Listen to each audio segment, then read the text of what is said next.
Bienvenidos hermanos y hermanas, amigos y amigas a la Iglesia Gracia Urbana. Dios mediante esperamos que el día de hoy tu corazón sea tocado y Dios haga algo maravilloso en tu vida. Hoy vamos a responder en este hermoso día del Señor a la pregunta ¿por qué somos una iglesia reformada? Pero antes quiero que me acompañes en oración para meditar lo que dicen las Escrituras. Amado Señor, queremos pedirte sobre todo siempre misericordia para con nosotros. Perdónanos, Señor, nuestros pecados y ten gracia para con tu pueblo, Dios mío. Ten misericordia de nosotros, ilumina nuestro corazón para que podamos entender, Señor, tu palabra, Señor, y lo que has hecho en el resto de la historia de la iglesia, Señor, de tu iglesia, de tu cuerpo, Señor, a lo largo de estos 2000 años, de conformarnos a tu palabra, Señor, de traernos siempre, Señor, a tu voz para ser escuchada y para ser obedecida. Gracias, mi Dios, en el nombre de Cristo Jesús. Amén y amén. Bueno, vamos para entender qué es reforma o por qué somos una iglesia reformada, vamos a ver primero el concepto de reforma que ha tenido en la historia de la iglesia cristiana, tanto en los tiempos patrísticos, tanto en los tiempos medievales, en la época de la Reforma Protestante, donde aparecimos los evangélicos hasta ahora. Entonces vamos a la palabra de Dios, a segundo libro de los Reyes, capítulo 23. Vamos a leer algunos versículos en el capítulo 23. Vamos al verso 1. Trata de la reforma del rey Josías. El rey Josías era uno de los reyes más justos que tuvo Israel. El rey Josías fue muy joven, levantado al trono, después de la muerte de su abuelo Manasés, que en sus últimos años se arrepintió delante de Dios, después de haber sido uno de los reyes más terribles que tuvo Israel, se arrepiente. Su padre fue muy desordenado y murió joven. Entonces Josías llega al trono. Cuando él ya es adulto, encuentra la ley de Dios. ¿Por qué? Porque se había perdido simplemente. Y el pueblo estaba no manejándose ni social, ni ética, ni ceremonialmente conforme a los mandamientos del Señor. Y esto hace de que él, cuando encuentre en la ley de Dios, se dé cuenta que había fallado, ya que Israel tenía la ley de Dios, no solo como nosotros lo vemos como un decálogo, sino son muchas leyes, es como una constitución. Es la constitución prácticamente de Israel, y ellos no habían hecho su vida, no habían construido su sociedad como Dios les había mandado, no estaban construyendo la ciudad de Dios como Dios les había mandado, lo estaban haciendo a su manera, estaban haciendo las cosas a su manera, y lo que necesitaban ellos era volver a las Escrituras, y Dios les permitió encontrar las Escrituras, encontrar la Biblia que se había perdido. A veces, hermanos, necesitamos meditar si realmente teniendo una Biblia en la mano no la hemos perdido. Tal vez necesitamos volver a encontrarla y obedecerla tal como está en su contexto. Entonces vamos a leer lo que dice Segunda de Reyes capítulo 23. El verso 1 dice, entonces en el contexto de lo que les estoy hablando, de este rey encontrando la ley de Dios, dice, entonces el rey mandó a reunir con él a todos los ancianos de Judá y Jerusalén. Y el rey subió a la casa del Señor, y con él todos los hombres de Judá, todos los habitantes de Jerusalén, los sacerdotes, los profetas y todo el pueblo, desde el menor hasta el mayor. Y leyó en su presencia todas las palabras del libro del pacto que había sido hallado en la casa del Señor.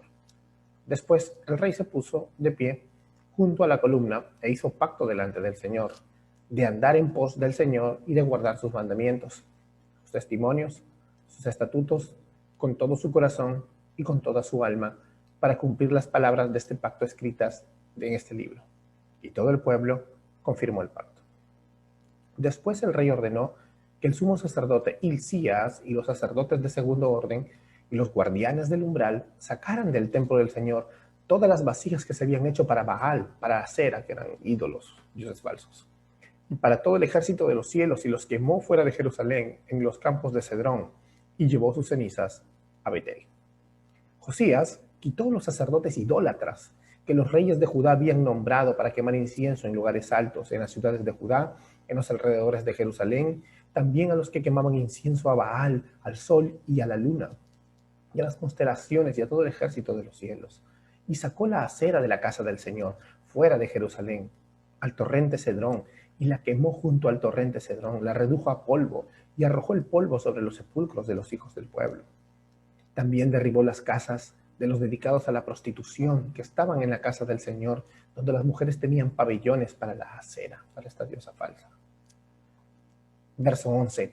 En la entrada de la casa del Señor, junto a la cámara de Nathan Melech, el oficial que estaba en las dependencias quitó los caballos de los reyes de Judá que habían dedicado al sol y prendió fuego a los carros del sol. Verso 19. Josías quitó también todas las casas de los lugares altos que estaban en las ciudades de Samaria, las cuales también habían hecho los reyes de Israel, provocando a ira al Señor. Les hizo tal y como había hecho en Betel, y mató sobre los altares a todos los sacerdotes de los lugares altos que estaban allí, y quemó huesos humanos sobre ellos. Y regresó a Jerusalén. ¡Wow! Vaya, esto sí es una reforma. Verso 21.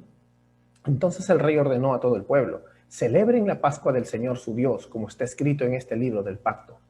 En verdad que tal Pascua no se había celebrado desde los días de los jueces que gobernaban a Israel, ni ninguno de los días de los reyes de Israel y de los reyes de Judá. Josías, verso 24, también quitó a los adivinos y a los espiritistas, los ídolos domésticos y los otros ídolos, y todas las abominaciones que se veían en la tierra de Judá y en Jerusalén, con el fin de confirmar las palabras de la ley que estaban escritas en el libro del sacerdote Hilcías, a que había hallado el libro en la casa del Señor. Y antes de él no hubo rey como él que se volviera al Señor con todo su corazón, con toda su alma y con todas sus fuerzas, conforme a toda la ley de Moisés, ni otro como él se levantó después. Wow, hasta acá la palabra del Señor. Wow, ¿qué podemos decir, hermanos? ¿Qué vemos acá? Algo maravilloso. La verdad, vemos un rey tomando decisiones radicales. ¿En base a qué? Que él se vuelve a Dios con todo su corazón, con toda su alma, con todas sus fuerzas, conforme a toda la ley de Moisés, es decir, conforme a toda la Biblia. Esa es una reforma. Volver a las escrituras, volver a la misma voz de Dios, tener a la Biblia como inerrante, como suficiente, tener a la Biblia como la única voz de Dios. No necesitamos nuevas revelaciones, ni tradiciones, ni nada. Si nosotros hacemos las cosas como nosotros queremos, teniendo una Biblia en nuestra mano, prácticamente la hemos perdido y estamos enemistados con Dios. En los últimos años, tal vez ha pasado eso. Hemos perdido la Biblia. Y esto lo podemos ver por muchos movimientos que se han levantado. Y en estos últimos años también Dios se ha complacido en levantar a muchos de sus hijos para predicar de nuevo el Evangelio bíblico, centrado en la gloria de su nombre, como vemos en Isaías 43. Y este Evangelio bíblico que se había estado diluyendo en algunos sectores de la iglesia evangélica, y más acercándose, por ejemplo, a la teología liberal modernista, que promueve la agenda del mundo, o por el otro lado, ¿no? a tradiciones de doctrinas recientes y alejadas de la Biblia, muy cercanas al libertinaje, al materialismo y otras al legalismo, o muy cercanas a falsos avivamientos fabricados en lugar de predicar el simple y poderoso evangelio que es poder de Dios para salvación. Y estos movimientos están tratando de volver a las raíces bíblicas. Entonces, también, hermanos, es una pena ver que, aunque Dios está levantando este movimiento, ha habido un duro criticismo y hasta intentos de silenciamiento en muchos sectores. Y no hablo solamente en sectores mundanos, no hablo solamente en sectores no cristianos, donde es obvio de que la progresía de este mundo, la visión anticristiana va a tratar de tapar la verdad, sino que en redes sociales, asociaciones supuestamente cristianas, grupos de pastores supuestamente cristianos, han comenzado a tratar de silenciar a las verdades históricas de la Biblia.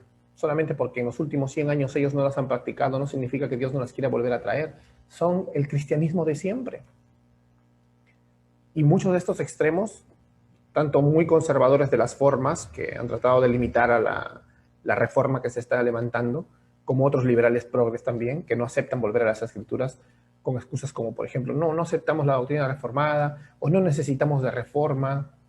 Ya vimos, reforma es volver con todo tu corazón a las escrituras. Si ellos dicen no necesitamos de reforma, están diciendo no necesitamos volver a las escrituras. Otros dicen la teología histórica no es fundamental. ¿Cómo que no es fundamental? Esa es la base de la doctrina bíblica durante 2000 años. Pero así están, y otras más, y rechazan abiertamente volver a estas raíces bíblicas e históricas, que aunque muchos aseveren que sí las tienen, la verdad, en la práctica y en sus sermones, es evidencia que las han olvidado.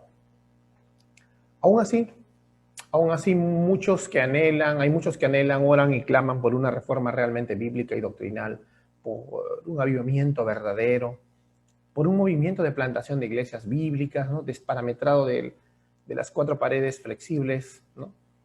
Y ya se ven los frutos, ¿no? Que Dios ha estado trayendo en los últimos años en muchas partes del mundo, usando hombres débiles para su gloria y levantando iglesias que están conformándose a las escrituras realmente y están reformando o plantando otras iglesias que ya están establecidas.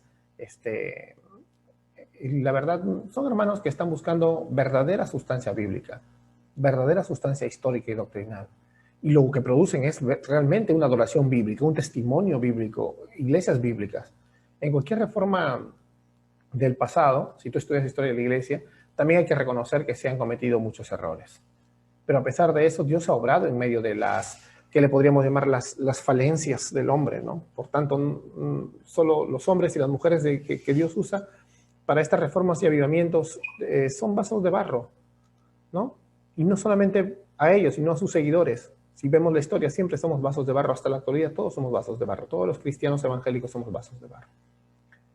Y en este punto quiero aclarar que sí hay que reconocer errores. Al menos acá en el Perú, no quiero hablar de otros lugares, ha habido muchos errores. Desde que empezó el avivamiento reformado, ha habido una rama que realmente no ha dejado buen testimonio. Muchos han tratado de llevar a cabo la reforma en sus iglesias locales, pero no han meditado la forma correcta de hacerlo, ni han dejado en manos de Dios esas acciones. A veces por una tendencia, ¿cómo podríamos llamarle? Iconoclasta. Los iconoclastas eran los hombres y mujeres que se rebelaron en los tiempos de Martín Lutero, en la Reforma Protestante, y pensaron que destruyendo las imágenes, destruyendo simplemente cosas superficiales, podían acabar con lo que es lo que ellos pensaban, la falsa fe, ¿no? El falso evangelio. Y a veces se parece que muchos son ahora así. Y no estoy hablando solo de esos hermanitos que andan como perdidos en su juicio, reventando las grutas de las vírgenes de la Iglesia Católica de los parques, ¿no? O rompiendo estatuas con un martillo, no. Sino te estoy hablando de una especie de iconoclastía, incluso virtual, donde a través de las redes sociales no se corrige con la palabra, sino más bien con adjetivos o con ataques. Y eso causa más daño que reforma.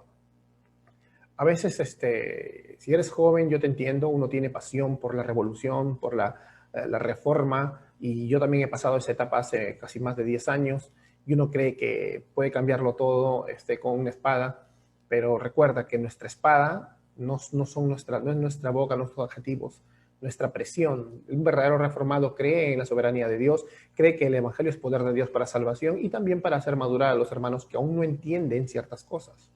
Entonces, a veces hay que recordar que pueden estar haciendo daño porque tal vez su intento de reforma es solo una reacción emocional a los errores de la iglesia, pero nunca han puesto el caso de rodillas ante Dios. Y eso hay que meditarlo, porque el resultado, por ejemplo, lo pudimos ver en Lima, aquí, fueron divisiones y simplemente ningún cambio, debido a la falta de carácter de estos reformadores de este tiempo, para hacer la labor de profeta realmente delante de sus hermanos. A veces se necesita la sabiduría del cielo, hermanos. Siempre, se necesita la sabiduría del cielo, que se describe en la epístola del apóstol Santiago, en el capítulo 3, en el verso 17, donde dice que la sabiduría que viene de lo alto es pacífica, amable, benigna, llena de misericordia y de buenos frutos, sin incertidumbre ni hipocresía. No seas hipócrita, no seas doble cara, no digas te quiero ayudar y luego le metes un espadazo a esa persona. ¿Por qué? Porque lamentablemente esto ha pasado durante casi 10 años en el Perú, con muchos reformados. Entonces algunos han causado digamos, divisiones innecesarias en cuestiones secundarias, en temas no fundamentales. Algunos no han entendido que por estos temas no debemos desunirnos como iglesias. Son importantes, sí, para cada iglesia en particular, ¿no? Y es importante que se pongan en la mesa de la discusión amorosa y madura. Pero un intento de desunión basado en un escondido, ¿no? Lo tienen ahí escondido, pero paradójicamente evidente aborrecimiento al hermano, es nocivo. Por ejemplo, llámese diferencias como las formas de la música de la adoración, las formas del bautismo, finalmente la escatología, o el continuismo o el cesanismo de los dones, las reglas de una iglesia local, las reglas particulares, ¿no?, de una iglesia local. Esas cosas no deben dividirnos. Esas cosas son doctrina no fundamental, que se pueden, como una vez lo puse en un blog, conversar con amor y despedirnos con un cafecito y despedirnos con un abrazo, ¿no? No debemos olvidar, hermanos, que la centralidad del evangelio es el cuerpo de Cristo. Todos necesitamos más de la aplicación de la Biblia en nuestra vida, porque la madurez cristiana que nos llama incluso a aquellos que son contumaces herejes, o sea, aquellos que sí están torciendo la Biblia, aquellos que sí están destruyendo la verdad del Evangelio, sean del lado que dicen estar en ortodoxia pero son herejes, y del lado que niegan doctrinas fundamentales como por ejemplo la teología modernista. Pero hay que hacerlo como dice la Biblia. La Biblia nos está mandando y ordenando en 2 Timoteo capítulo 2, 24-26 a ser maduros. Dice que el siervo del Señor no debe ser contencioso, sino amable para con todos, apto para enseñar, sufrido. A veces no va a parecernos que todo va bien, pero dice que con mansedumbre, con humildad, corrija a los que se oponen, por si quizá Dios les conceda que se arrepientan para conocer la verdad y escapen del lazo del diablo, en el que están cautivos a voluntad de él. O sea, ¿quién está cautivo a la voluntad de Satanás? Un hereje contumaz, un inconverso que se hace pasar por cristiano, eso está claro. Pero si con este hereje contumaz e inconverso que se hace pasar por cristiano, nosotros debemos ser amables con él y corregirle con humildad, no con más razón debemos ser amables y corregir a algún hermanito que simplemente no ha estudiado bien un tema o que tiene un tema o no podemos conversar con él con más amor, incluso un hermano verdaderamente nacido de nuevo, que tenga una doctrina no fundamental diferente. Hay que meditar eso, pues hermanos, porque un verdadero reformado trae reforma de esta manera. Entonces, tenemos como, al menos como pastor, mi persona y Gracia Urbana como iglesia en el corazón, un bíblico y sincero deseo de promover una conformación a las Escrituras en las iglesias de nuestra ciudad, que produzca una reforma, que aunque algunos pocos, amados hermanos, tal vez por malas experiencias, con algunos extremistas, ¿no?, en el contexto de estos temas que estamos hablando, han llegado a negar o han querido negar el movimiento que se está levantando, el movimiento de reforma, o lo etiquetan como que, no sé, no, yo no creo que esa reforma tenga que ver nada con una reforma de Dios, ¿no? Yo sé que lo hacen por resentidos, pero lamentablemente hay que demostrarles una cara diferente, de que no todos somos esos calvinistas de jaula, como le llaman en Estados Unidos, ¿no? Que porque recién descubren las doctrinas de la gracia se ponen sacan la espada láser y quieren cortarle la cabeza a varias personas. A algunos nos pudo haber pasado. Bueno, entonces primero tienen que saber estos hermanos que el verdadero reformado, el verdadero creyente de las doctrinas de la gracia soberana, el verdadero hombre o mujer que entiende la teología del pacto, es el primero en ser un evangélico practicante. También entender que esta reforma no es la reforma del siglo XVI, pero tiene el mismo principio que tenían los padres de la iglesia de los primeros siglos, el mismo principio que vemos en la Biblia, en la reforma de Josías, volver a las fuentes, ad fons, volver a las escrituras. Y es el mismo principio de siempre, volver a Dios para escucharlo y obedecerlo. Y de esta forma, entonces esperamos que Dios haga su soberana voluntad en las iglesias locales, ¿no? Y que salve a las personas que están atrapadas en religiones falsas o en sectas, ¿no? Entonces hay que entender más o menos que para que haya realmente un avivamiento como todos anhelamos, primero tiene que haber una reforma. Entonces, como diría el predicador Paul Washer, el director de Hellcry Missionary, una misión Hellcry, él dice así, ¿no? Él dice, cuando hablamos de avivamiento, estamos hablando de reforma. Y esto lleva a algunas áreas que necesitamos cambiar, dice, ¿ves? Y la primera es acerca de la suficiencia de la Escritura, justamente como Josías. Entonces hay que entender que, como dice Paul Washer, es cierto. Nosotros necesitamos cambiar, pero la primera de todas las áreas que necesitamos cambiar es la suficiencia de la Escritura, porque todo lo demás va a venir justamente con eso. Doctrinas que tenemos que ajustar, las vamos a ajustar a la Escritura. Formas que tengamos que ajustar, las vamos a ajustar a la Escritura. Cosmovisión que tengamos que ajustar, las vamos a ajustar a la Escritura, no a otra cosa, no a una tradición, no a ese tipo de cosas. Es triste ver que el Evangelio bíblico, el que está amando en estos tiempos, está amando y predicando siempre en gran parte de muchas iglesias, de un círculo muy grande de iglesias llamadas cristianas, también evangélicas, está que se pone hostil contra la reforma, está que se pone hostil contra el cristianismo bíblico histórico, ¿no? Incluso pastores que no son de mala doctrina, no sé, ¿qué pasa? Creerán de que se está acabando la hora de su candelabro y se está poniendo reacios a la reforma cristiana que hasta que viene. Parece que, no sé, hay gente que se quiere monopolizar la etiqueta del pastor de sana doctrina de un sector, de un país o de una ciudad, ¿no? No importa que tengas 100 años en el ministerio. Si tú no te ajustas a las verdades de la Escritura, la nueva generación lo va a hacer. Lo va a hacer. Entonces, entendamos que todos somos vasos de barro. Aquí no hay vacas sagradas, ni grandes profetas, apóstoles ungidos, no grandes teólogos y exegetas, grandes hermeneutas. No, acá todos somos vasos de barro usados por un Dios poderoso. Entonces, entendamos de que por más que nosotros creamos que tenemos buena doctrina y habíamos tenido algunos estudios, si nosotros estamos teniendo orgullo en el corazón, eso demuestra falta de humildad, falta de obediencia y la verdad es falta de una comprensión histórica, teológica y bíblica de lo que es el Evangelio realmente. Entonces, admitamos todos que nos falta mucho y que tenemos que aprender. Que tenemos que aprender y que la verdadera reforma no es un proceso nada más también de culturización, llamémosle, académica, porque también hay un extremo de que piensa de que porque se ha leído un montón de libros, y no digo que estoy en contra de eso, los que me conocen saben que yo aprendí a leer muy niño y que siempre me ha gustado leer y que ahora de cristiano leo más y que siempre seguiré leyendo. Así que no estoy en contra de eso. Más bien estoy en contra del antiacademicismo. Estoy en contra de los pastores que no quieren que sus ovejas lean.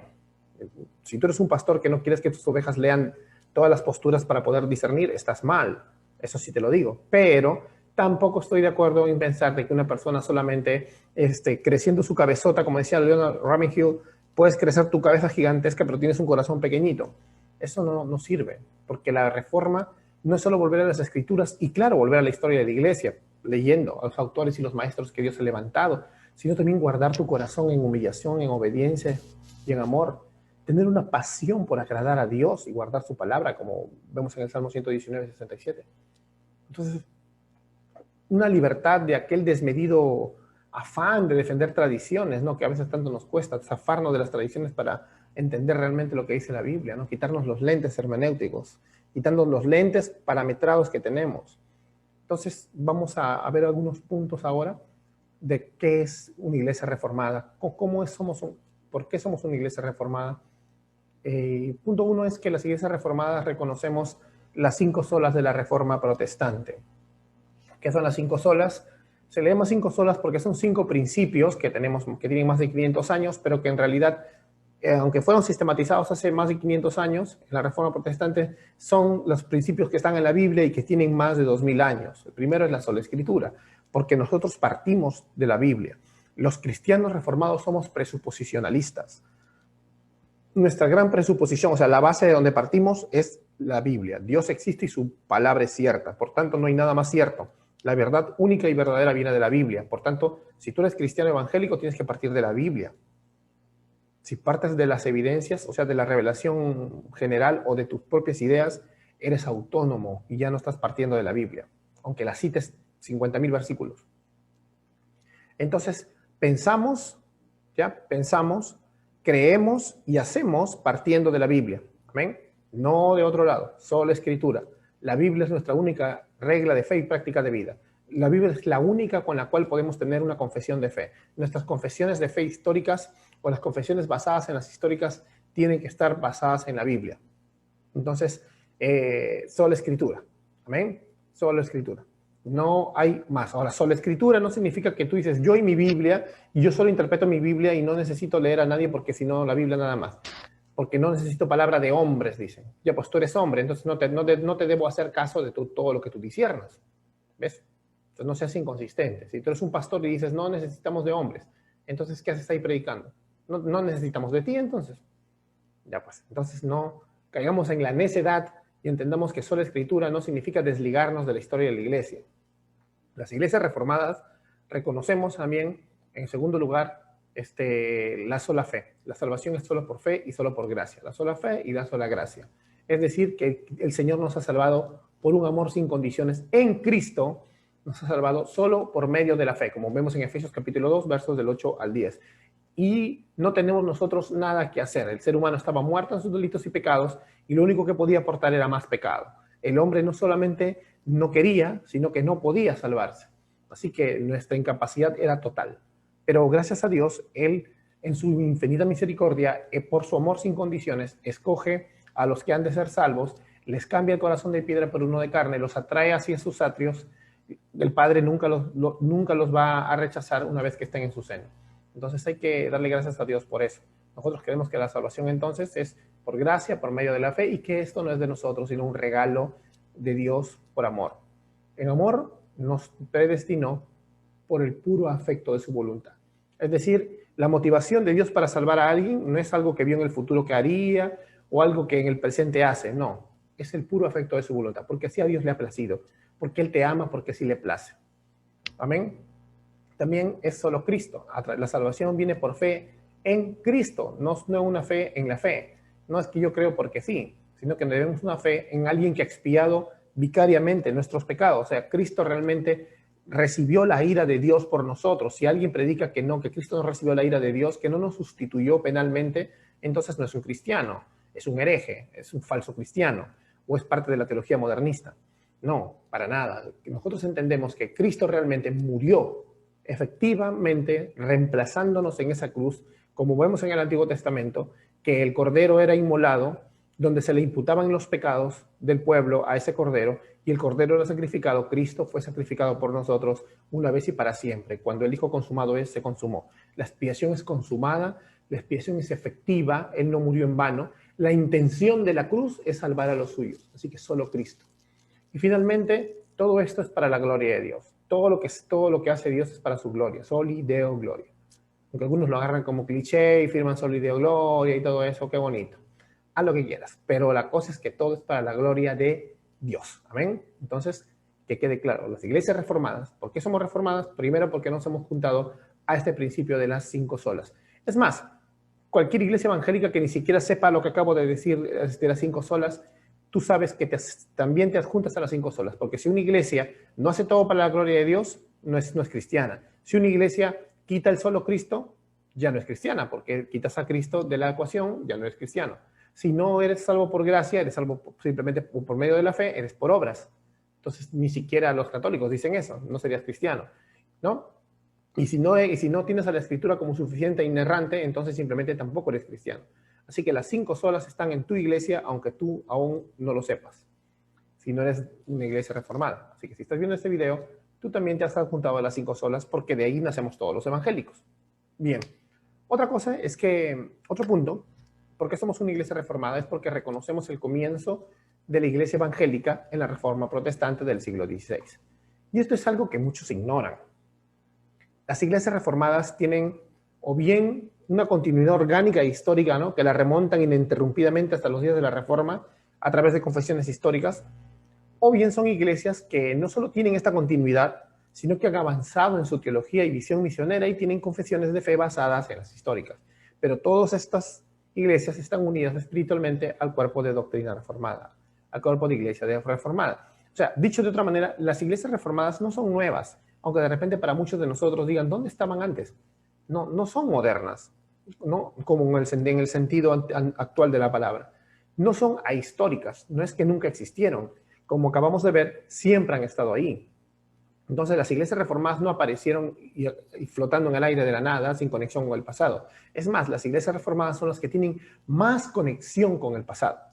Más conexión que con el pasado. No hay iglesia reformada que no tenga una confesión histórica o basada en las históricas. Si tú tienes una confesión que no es una histórica o basada en la histórica, no eres una iglesia reformada.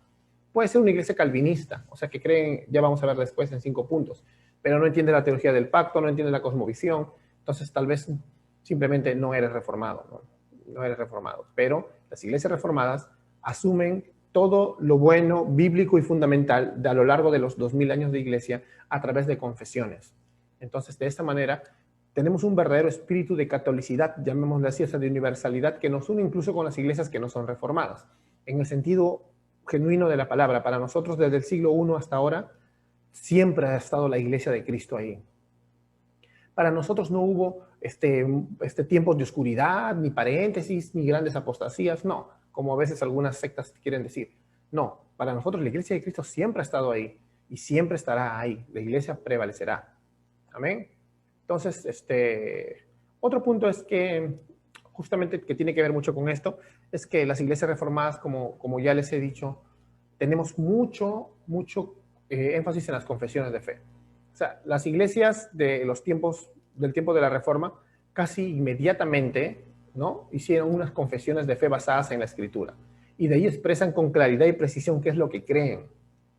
y todos sus miembros activos tenían que saber qué es lo que se creía. Igual vemos en los tiempos de los apóstoles. Por ejemplo, generalmente la tradición comenta que cuando tú te ibas a bautizar tenías que recitar los 12 puntos del credo de los apóstoles. O sea, el credo de los apóstoles. Significa que siempre la iglesia se ha mantenido en constante creación de confesiones de fe, y que eso es lo que defiende la fe de una iglesia. Si tu iglesia no tiene una confesión de fe, la estás condenando a que de repente la próxima generación se olvide de Dios y crean otras cosas, o que tus mismos feligreses, tus mismas ovejas, comienzan a creer cosas raras que están por ahí, o también el desorden de que de repente tienes buena doctrina, pero como no la tienes condensada en una confesión, la gente se va enterando de qué es lo que creen solamente a través de los sermones, lo cual dilata la cosa, demora, y eso te trae más problemas porque hasta puede haber divisiones en tu iglesia, porque no tienes una confesión de fe. Al margen de la doctrina no fundamental que no tengas, si no quieres adherirte porque no eres reformado a una confesión de fe reformada o basar tu confesión en una reformada, sí tienes que tener las doctrinas fundamentales, y sería bueno que tengas una confesión de fe para que tu membresía sepa qué es lo que cree tu iglesia antes de ser miembro, no enterarse en el camino, y así evitar que tengas hermanos que de repente tienen otra idea y siempre estén interrumpiendo y cambiándote el tema o trayendo división dentro del cuerpo local de creyentes. Eso deberían tenerlo en cuenta. Entonces, las confesiones de fe, eso sí, no se consideran como igual a la Biblia, ¿no? Sino que se formulan precisamente a causa de la autoridad de la Biblia. Por ejemplo, tú puedes decir, ¿no? Dios es amor, creo que todos los cristianos lo vamos a decir. Y luego vas a citarnos primero de Juan 4, del 7 al 9, Juan 3, 16, etc. Esa es una confesión. Digo un credo y lo sustento con la Biblia. No es nada más que eso.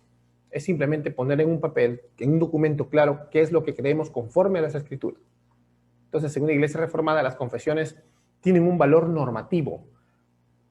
Entonces, no es considerado igual que la Biblia, sino que es derivado y está subordinado a la palabra de Dios, pero la autoridad de las Escrituras realmente nos muestra de que tenemos nosotros que confesar con nuestra boca qué es lo que creemos de la Biblia.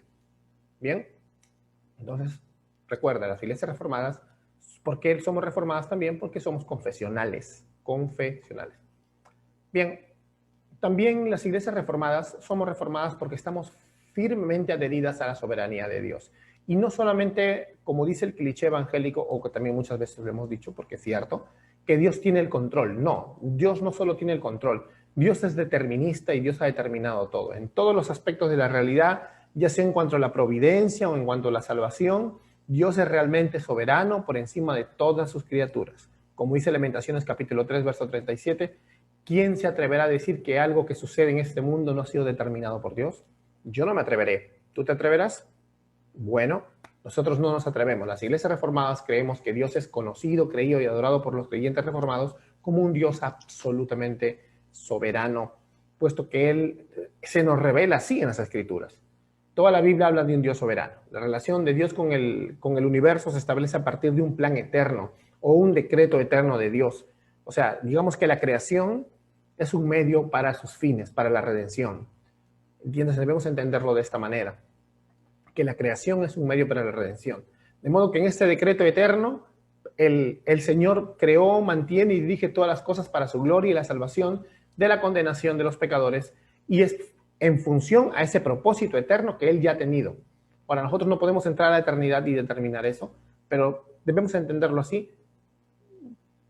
Eso es lo que siempre les he predicado, es que fuera, o sea, por un propósito de estudio, porque no podemos nosotros tener a Dios como un objeto de estudio, como si fuera simplemente un objeto de ciencia, sino que entender que fuera del tiempo y este espacio creado, antes que se cree el tiempo y el espacio, Dios determina, pero para nosotros, dentro de nuestra limitada forma de ver las cosas, Dios permite. Un día vamos a hablar de ese tema especialmente, pero las iglesias reformadas creemos en eso. Tenemos fe en el Dios que vemos en la Biblia, un Dios soberano, un Dios que salva, habiendo determinado lo que va a hacer. En la historia de la iglesia, todas las confesiones reformadas tienen esta idea, tienen la idea de la soberanía de Dios. Y el evangelio mismo fue centrado, como vemos desde la Biblia, en que Dios es el soberano en cuanto a la salvación.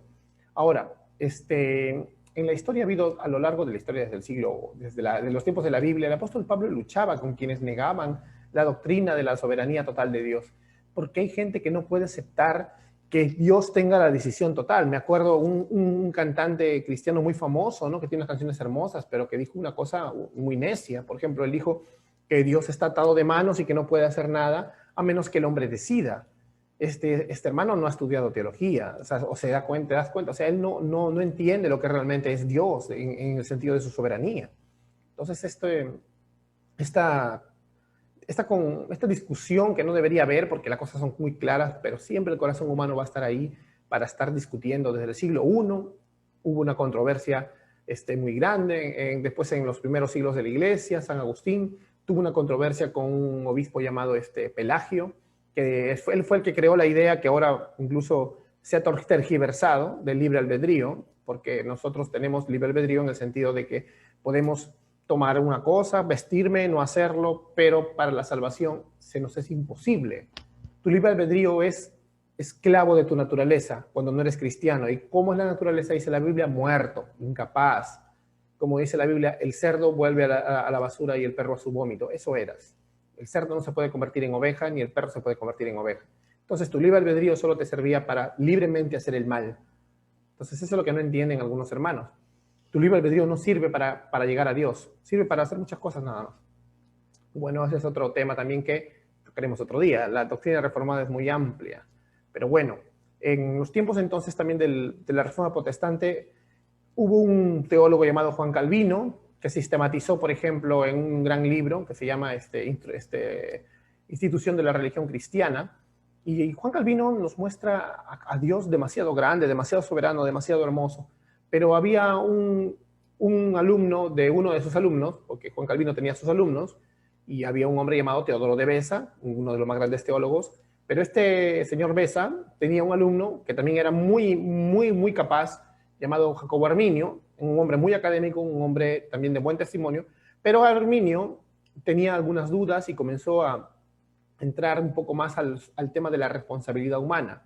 Cuando Arminio muere, sus alumnos, digamos, los bisnietos teológicos de Calvino, se convirtieron en lo que ahora se llama los arminianos, que comenzaron a tirar mucho más para la responsabilidad humana.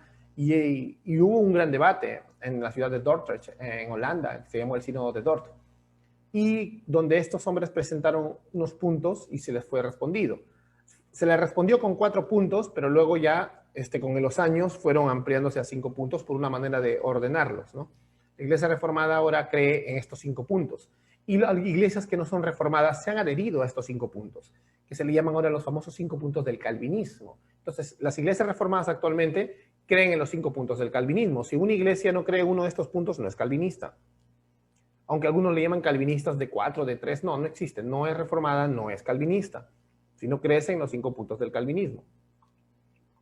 Vamos a ver rápidamente cuáles son, ¿no? Primero es la depravación total. O sea, el hombre es incapaz en su estado pecaminoso de ser salvo. El hombre no puede ser salvado, como vemos nosotros en la Biblia, en Génesis capítulo 6, desde su juventud tiene una tendencia a la corrupción. Como vemos en Jeremías capítulo 19, su corazón es mentiroso y tú como cristiano incluso aún luchas con ese corazón mentiroso. Entonces, como vemos en Romanos 3, estamos destituidos de la gloria de Dios. Como vemos en Efesios capítulo 2, verso del 1 al 3, estamos muertos en nuestros delitos y pecados, arrastrados por la corriente de este mundo, esclavos del príncipe de la potestad del aire, o sea, hijos del diablo. En total estábamos bajo la ira de Dios y no podía de ninguna manera salvarnos. Nosotros por nuestras fuerzas no podemos.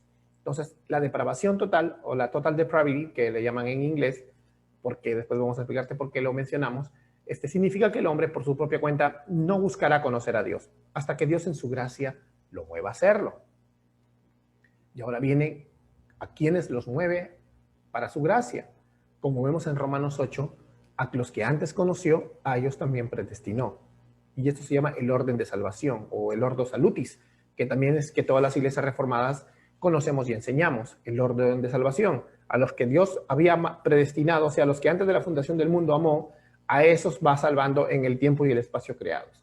Dios desde la eternidad pasada ha escogido salvar una multitud de pecadores tan grande que no se puede enumerar como las estrellas del cielo y las arenas del mar, que son la mayoría, yo creo que son la mayoría de seres humanos. Y dice Efesios que Él lo ha hecho por el puro afecto de su voluntad, como hablamos hace rato, en amor nos predestinó. Amén. Eso se llama la elección incondicional. ¿Por qué? Porque si Dios hubiera elegido con condiciones, ¿a quién hubiera elegido? Algunos hermanos creen de que el Señor vio el futuro, los hermanos arminianos, le llaman la doctrina de la presciencia, que Dios vio el futuro para ver quién los iba a aceptar en su corazón para luego escogerlo. Pero esto es una inconsistencia, porque Dios no necesita mirar a nada, porque Dios es el que ha determinado todo.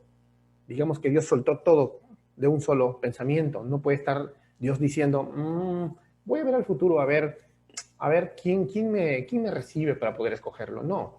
Y si aún así, supongamos que hagamos un experimento, ¿no? Quisiera Dios hacer eso. Vemos en el Salmo 19 que el Señor ve por el cielo a ver quién le va a escoger.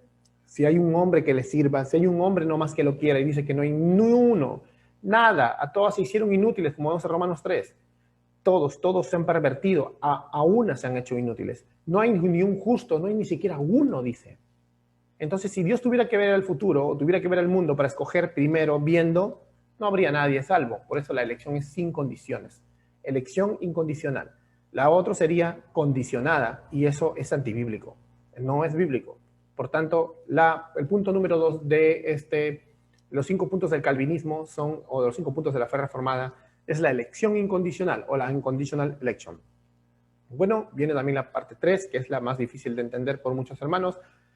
Me da gusto que muchos hermanos la han entendido en este tiempo más rápido. A mí me costó. Tuve muchas luchas contra esto, hasta que entendí realmente la intención de la cruz. Pero esta se llama la expiación limitada. La expiación es el sacrificio de Cristo, el que nos reemplaza. Limitada no es porque sea limitada en su potencialidad o en su poder, sino que está limitada a salvar a los que Él ha escogido. O sea, a los que estábamos muertos, escoge un grupo y a los que escoge los expía, ¿no? Entonces también se le llama la redención particular, porque en realidad Dios, de alguna manera, como vemos en Colosenses capítulo 1, del 18 al 21, Él ha muerto no por todos, pero sí ha muerto por todo, porque Él dice que a través de su sangre se redimen todas las cosas en el cielo y en la tierra y todo. Los animales, las plantas, los planetas.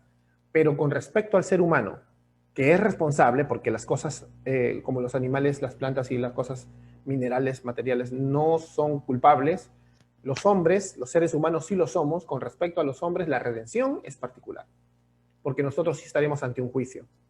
Bien, entonces Cristo tomó sobre sí el juicio por el pecado de estos elegidos y de ese modo pagó efectivamente, no potencialmente, sino efectivamente, por esas vidas. Cuando Cristo estaba en la cruz, Él no dijo, voy a morir por todos y al final se van al infierno algunos. No es que dijo, voy a dejar la puerta abierta con mi sacrificio para que vengan los que quieren. O voy a dejar la puerta abierta con mi sacrificio para que vengan los elegidos. No, voy a salvarlos efectivamente. Como decía Charles Spurgeon, prefiero creer en una expiación limitada que salva de verdad a una expiación potencial que no salva a nadie, sino que solamente abre una puerta. No está en la Biblia, nosotros podemos verlo claramente. Entonces, Él no solo hizo posible la salvación, sino que la obtuvo efectivamente para los que ha escogido. Y eso lo podemos ver en Hechos capítulo 20, en Romanos capítulo 8, 32, en Efesios 5, 25. Está en la Biblia. Entonces, ¿qué pasa ahora con aquellos a quienes expía? Los reformados calvinistas creemos en el cuarto punto, que es la gracia irresistible o irresistible grace. El punto anterior también se le llama limited atonement. Bueno, entonces, en su estado caído, el hombre se resiste al amor de Dios. Sí, en su estado caído, ¿no? O sea, la gracia se puede resistir, claro, se puede resistir solo en el estado caído.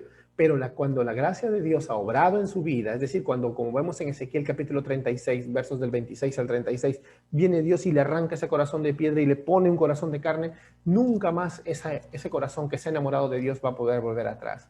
Es decir, la gracia de Dios no va a fallar en realizar su obra salvadora en estos elegidos. Como dice en Juan 6:37, todo aquel que el Padre me da, no lo echaré fuera. Y nadie puede venir a mí, dice el verso 44, a menos que el Padre lo traiga. Nadie puede venir.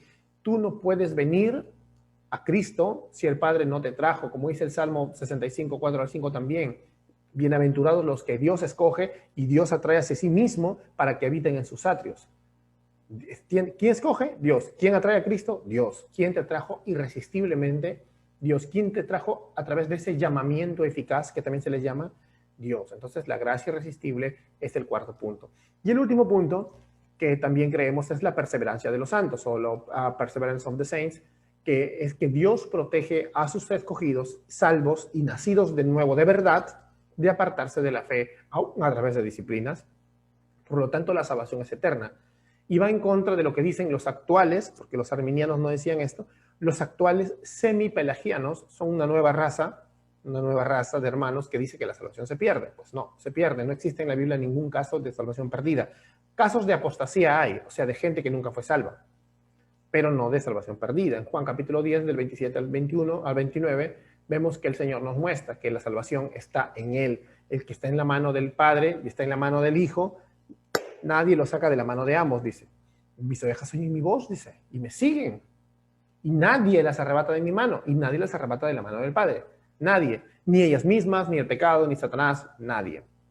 Bien, entonces esto también se podría llamar la salvación no se pierde. Entonces son los 5 puntos del calvinismo o los 5 puntos de la fe reformada. Son 5 puntos claves que también están en toda iglesia reformada. Aunque te repito, hay iglesias que no son reformadas que creen esto, como la iglesia del pastor Miguel Núñez, por ejemplo, o la iglesia del pastor John MacArthur. No son reformados, son bautistas dispensacionalistas, fundamentalistas, pero ellos creen en los 5 puntos. O sea, digamos, son bautistas calvinistas. Entonces, la depravación total, el hombre no puede salvarse. La elección incondicional, por tanto, el hombre al no poder salvarse, Dios lo salva sin condiciones, porque el hombre no podía. ¿Qué condición le va a poner? 3, a los salvos, aquellos que Dios escoge, Dios muere por ellos. 4, aquellos por los que Dios muere, Dios en el tiempo y el espacio creado los llama hacia sí mismo, gracia irresistible. Y finalmente los preserva hasta el final, como dice Filipenses capítulo 1, verso 6, el que empezó la buena obra la terminará hasta el día de Cristo. Bien, otro punto es, las iglesias reformadas viven y creen plenamente en el pacto de gracia. Nosotros creemos en la teología del pacto. Las iglesias y creyentes reformados creen que la gracia por la que son salvos es recibida gracias al pacto de gracia con Dios y a través del mismo. Y este pacto tiene sus raíces en la eternidad, en algo también llamado el pacto de redención. O sea, en la eternidad el Dios, el Padre, decide salvar un pueblo, el Hijo es escogido para morir por ese pueblo y en el tiempo y espacio creados también, el Espíritu Santo aplica esa redención, lo que estábamos hablando en los 5 puntos. Entonces, en la historia este pacto es el que une a los creyentes y a sus hijos con Dios y sus promesas de salvación. Los que creemos en la teología del pacto histórica, porque luego hay otras versiones nuevas como la bautista, pero la histórica es que los reformados verdaderos creemos que el pacto es para nosotros y para nuestros hijos. Tú eres cristiano, nacido de nuevo, porque antes de la fundación del mundo el Señor te incluye en su pacto, pero también hay una cosa llamada la comunidad del pacto, la iglesia, el pueblo. Y como en el Antiguo Testamento no todos eran salvos, ¿recuerdas? Había trigo y cizaña, en el Nuevo Testamento también. Nosotros no somos quienes para separarlos. Así que el Señor, a menos que haya una evidente excomunión por pecados claros y graves, pero generalmente no se hace así. Yo no puedo decir, bueno, no me parece que tú no eres cristiano, tú sí eres, tú no eres, no, tú no me caes, no puedes estar en la Santa Cena. No. El pacto de gracia en la Biblia es el pacto que se estableció con Abraham y el de los creyentes, que somos sus herederos de Abraham. Entonces el pacto fue cumplido plenamente por Cristo. De esta manera la iglesia es el pueblo del pacto. Así como hay una continuidad entre Israel y la iglesia. No es que hay un plan para Israel y un plan para la iglesia, como predican algunos. Eso no existe en la Biblia. Siempre hemos sido el mismo, el único nuevo pacto.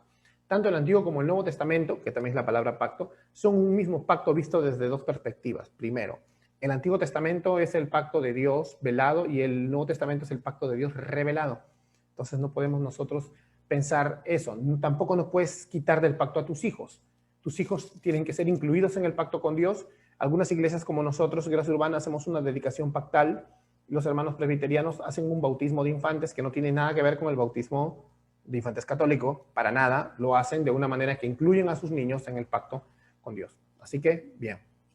Entonces, las iglesias reformadas tienen esta idea. Si una iglesia no tiene teología del pacto, no es reformada. No es reformada. Bien. También, otro punto más, ya vamos a terminar.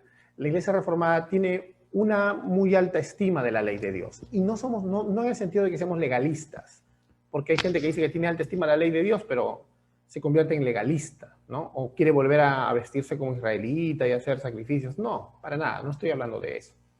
Sino que en la reforma del siglo XVI se centró, como vemos, en la gracia y en la justificación.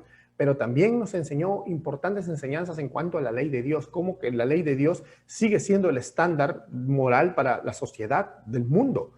no solamente para la iglesia. Entonces nosotros tenemos una alta estima por la ley de Dios, por la ley moral de Dios, y que nos parece una expresión permanente y que no cambia para todos los seres humanos, para todas las naciones, sean o no creyentes. La alta estima que tenemos en las iglesias reformadas por la ley de Dios es lo que hizo que se realzara el valor normativo justamente de la palabra para confeccionar nuestros catecismos, o sea, nuestros libros de preguntas y respuestas para enseñarle a las personas acerca de las doctrinas de la iglesia, para poder influenciar en el Estado, porque nosotros no creemos en la unidad de Estado e iglesia, pero sí que la iglesia debe influenciar, los cristianos deben influenciar en todas las áreas de la sociedad para traer una sociedad más justa, mientras que la vamos ganando a través de la redención de los elegidos, a través de la predicación del evangelio. Entonces, realmente que haya creyentes e iglesias que se consideren reformados y que vivan vidas sin la ley de Dios, o sea, que digan, no, la ley no es para ahora, no tengan en cuenta, por ejemplo, el día de reposo, el día del Señor lo tengan por cualquier día, puedo faltar, no te preocupes, esas cosas no son bíblicas. Eso se llama antinomianismo y significa que es enemigo de la ley. Y son vidas realmente muy tristes, porque si tú realmente te conviertes en un antinomiano, es como ser un legalista. El legalista es el que toma la ley, incluso lo que ya está cumplido en Cristo a rajatabla, y lo termina trayendo ahora, ¿no? O que crea nuevas leyes y las usa como un estándar para juzgar el cristianismo de los demás. Pero el antinomianismo es alguien que niega totalmente la ley y en base a esto se relaja y vive una vida desordenada, ¿no? Entonces, eso también es lo contrario. Nosotros tenemos en muy alta estima la ley de Dios y creemos que la ley de Dios debe empapar incluso todas las constituciones de los países, aunque algunos se escandalizan con eso, pero es porque no han estudiado la historia de la iglesia ni tampoco tienen muy claro esas cosas. Bueno, sigamos. Otra cosa es que las iglesias reformadas también, nosotros valoramos mucho las vocaciones que están fuera del contexto de las cuatro paredes de la iglesia. O sea, la reforma protestante acabó con el monasticismo, o sea, con el ideal de la vida y santidad cristiana basados en aislarnos de la vida. Nosotros no somos extremadamente pietistas, ¿no? Nosotros creemos que el trabajo no es una maldición, porque nosotros vamos a trabajar incluso hasta en el cielo nuevo y la tierra nueva, ¿no? Nosotros no vamos a dilapidar las fiestas, los cumpleaños y todas esas cosas como hacen ahora muchas denominaciones. Nosotros creemos que tú debes ser sal y luz en el lugar donde te ponga. Tú tienes que ser un agente de transformación en el área y en la esfera que el Señor te ponga. Las artes deben ser ganadas para Cristo. Las artes deben ser ganadas para Cristo. La política tiene que ser redimida a través de leyes buenas y derogando leyes malas, basadas en la ley de Dios. Todo esto, la economía, la salud, todos los ámbitos de la vida del hombre, la cultura, todos los ámbitos de la vida del hombre se van a redimir cuando haya más corazones nacidos de nuevo dentro de esa determinada cultura o esfera que corazones impíos. Y eso se hace solo a través de la predicación del evangelio. Amén. Entonces, si bien nosotros tenemos bien claro que nosotros no vamos a participar del pecado del mundo, nosotros tenemos que ser sal y luz en el mundo y no aislarnos, porque el que se aísla no está realmente cumpliendo con la tarea que el Señor le ha dado. Para terminar, la iglesia reformada, somos una iglesia reformada porque nos vamos a caracterizar por promover la unidad de la iglesia visible. Las iglesias locales que abrazaron la reforma en el siglo XVI estuvieron animadas desde el inicio por el ánimo de buscar y promover la unidad de la iglesia visible, aunque tenían diferencias también, siempre buscaron la unidad. Y todo lo que estamos viendo hasta el momento no han sido características de iglesias aisladas. Aquí y allá seguro alguien ha creído eso. Fueron marcas características de todo el movimiento reformado, en todo lugar. Las iglesias estuvieron unidas por estas estructuras estables de comunión, y no solamente una acá, otra allá, no. Entonces, entendamos que la mayoría de iglesias reformadas siempre vamos a adoptar estas marcas que acabamos de leer, y que algunas iglesias pueden decir que son reformadas, pero de repente no lo son todavía del todo. Entonces, puedes tener un gobierno congregacionalista, puedes tener un gobierno presbiteriano, incluso algunos tienen gobiernos episcopales, pero no estoy hablando de un gobierno episcopal como el que hay acá, sino que como el que vemos en la iglesia anglicana o en la iglesia episcopal también. Tenemos que entender que, si bien al margen de todas esas diferencias, nosotros estamos unidos en las doctrinas fundamentales con las iglesias que incluso no son reformadas, y debemos incluso promover la unidad para que los reformados dejen de aislarse y también se unan con las demás iglesias, aún ellas no sean reformadas. Amén. Entonces, no podemos, no sé, me imagino que sí, vinieran del futuro Juan Calvino o Martín Lutero o Bullinger y nos vieran en este tiempo y que no avanzamos nada, una iglesia que no cree en el lema de la reforma, que en latín era Ecclesia Reformata Semper Reformanda, secundum verbum Dei, que es la iglesia reformada siempre se reforma conforme a la palabra de Dios, que no han avanzado nada, dirían, que siguen igual incluso. Entonces creo que nos deberíamos avergonzar, ¿no? De estar metidos en una tradición nada más.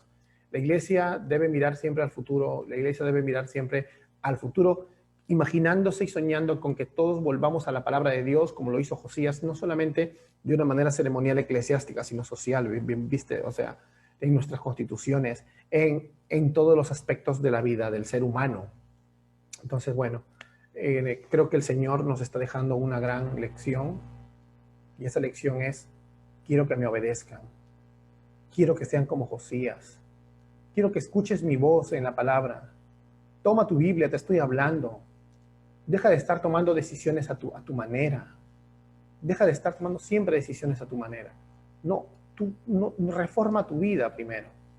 Si vas a ser parte de una iglesia reformada, date cuenta que acá siempre te vamos a confrontar con el arrepentimiento verdadero, con volver a las escrituras, con volver a someterte y que aprendas realmente qué es una iglesia, qué es una liturgia bíblica, qué es la adoración bíblica. Y eso es lo que nosotros tenemos un celo de guardar. Y eso es lo que tu corazón debe tener así desesperadamente por guardar. Conocer al único Dios verdadero, conocer al Dios trino de una manera real, conforme a su palabra y no imaginártelo, porque si no, siempre vas a terminar tomando decisiones que no son bíblicas. Bueno, hasta aquí, hermanos, es la pequeña respuesta de por qué somos una iglesia reformada. Creo que podríamos hacer hasta una serie, pero estamos en una etapa donde hemos vuelto aquí a las transmisiones. Espero que sea por poco tiempo. Dios mediante tiene todo bajo control, como a veces hemos dicho. Dios es soberano sobre esto también. Y yo sé que pronto nos volveremos a ver. Y yo los extraño ya desde ya. No quisiera que esto se dilate más y podamos estar juntos de nuevo. Les pido también que oremos por todos nuestros hermanos que están pasando en este momento penurias, que el Señor también está permitiendo en sus vidas, tal vez que este COVID-19 esté ahí. Oremos por los hermanos que van a luchar con esto, para que Dios traiga sanidad y esperanza también a su vida, y para que también ellos sepan de que pase lo que pase, la gloria es para Él, y todo está en sus manos, y nada se le escapa de sus manos, y que en Él tenemos la vida asegurada, y que en Él tenemos la roca de nuestra salvación, y que Él es la única fuente de felicidad. Amén, hermanos. Entonces, vamos a terminar con una oración. Amado Señor, queremos darte gracias. Gracias, Dios mío, porque tú eres bueno. Tú eres bueno, Señor, y nos has permitido tener tu voz en una Biblia, en un libro, que esta voz no se ha tergiversado, que tú has guardado tu palabra durante siglos para que llegue hasta nosotros y para que nosotros podamos obedecerla.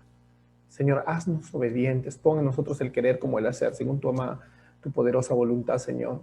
No queremos fallarte, queremos servirte tal como tú quieres que te sirvamos, Señor. Queremos ser vasos de barro en manos de un poderoso, Señor, que lleva un gran tesoro, que es Cristo, Señor.